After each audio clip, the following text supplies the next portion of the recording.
Gentlemen, welcome back to the verdant verge of the Victory Garden. Our usual schedule of rocks and weeds notwithstanding, we left it fallow. However, I did do some potatoes in sacks. What for finding? How she do? Without further ado, we're going to tip this over and find out. Well, it's been 4 months in the difference. I started these in the shop early, in the usual way. You cut the eyes with the dusty stuff, cement. You put it in there, it sprouts, and then when it dies back, you dump the bag out. I've never done it. I wanted to find out if it was any fucking good at all. As an added bonus, we found with a little Polish girl has been laying her eggs. I don't think she quite understands that that's not how it works, but I wouldn't eat that one. As I said, we left this section of garden fallow. I did plant some alfalfa. Delicious, nutritious, 30% protein. We feed this right to the hens and also to Shamrock, the donkey. You can see some vulva neglecta.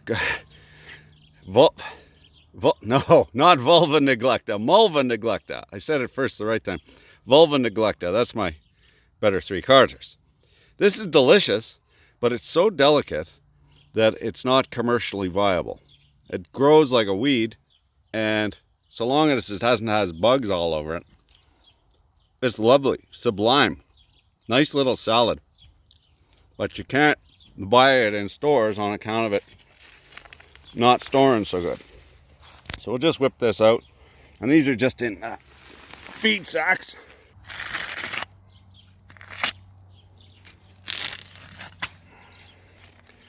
Not much point in trying to save these feed sacks for a second season. They get sun rotted. They make them in factories every day. It worked! It's working! Some beautiful Yukon Gold baby potatoes. This was a mix of potting soil and just dirt. Rocks and all. Also lots of chicken poop. I'm told potatoes like it quite heaty, and it took to the chicken poop like flies on rice. Gonna be another hot one today. You may be wondering why I'm not wearing shorts and a t-shirt. Mad dogs and Englishmen. The only ones stupid enough to go out in the noonday sun. If you go, I worked all over the world, and you see these smart little brown fellas. They never expose their skin to the sun. You'll notice if you go in the shade, it's quite a bit cooler. So they've got a life hack in the southern climes, whereas they wear their shade everywhere in the form of loose-fitting cotton. Keeps you a hell of a lot cooler. It's far better than slathering yourself with some toxic petrochemical aluminum oxide. You know, if you wouldn't eat it, why would you slather it on your biggest organ?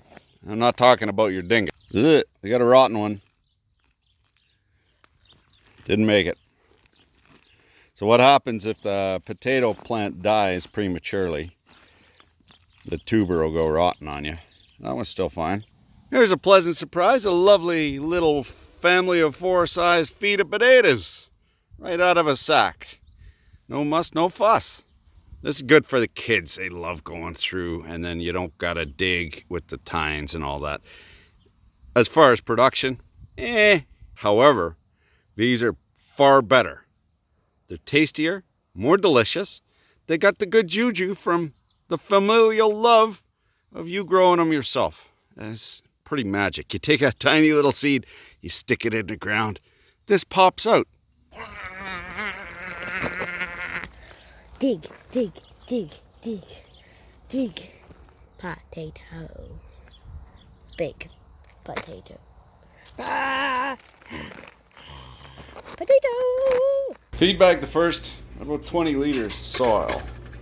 We have 3.1 with the parallax there, 3.1 kilos, which is 6.38 pounds. 6.38 pounds. And then this guy, this is the second guy.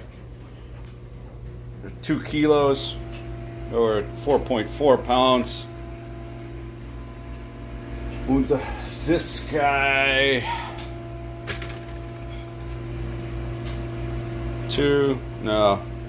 1.9, which is 4.18 pounds. Minus that a little bit there. Don't worry about it. But well worth the effort. However, you got to watch the watering because it gets dried out so very quickly compared to just being in the garden. Seeing your kids dig potatoes is priceless. I dubbed the potato bug.